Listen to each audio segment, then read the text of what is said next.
Ja tässä nähdään vain mikä tuska on Pitkämäellä, koska hän ei missään tapauksessa tietenkään. Tässä nähdään tämä heitto, siis Pitkämäen kolmannen kerroksen heitto lähtee tästä ja se kaartaa tuonne vasemmalle pituushyppypaikalle, jossa miesten pituushyppykilpailu on täydessä vauhdissa.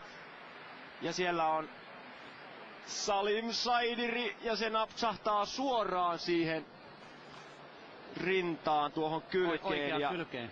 Oikeaan kylkeen ja jää siihen vähäksi aikaa vauhdissa. Ja siellä on Salim Saidiri ja sen keihäskilpailu latistuu tavallaan fiiliksen. Siinä nähdään, kun se tulee Andrew Haun ohitse. Ja se on Salim Tuleeko se kyllä, Salim Saidiri käteen? Tällä kuvalla ei kyllä kannattaisi herkutella enää. Se on Salim. Se tulee tuonne, tuonne siis tulee tuonne kylkeen.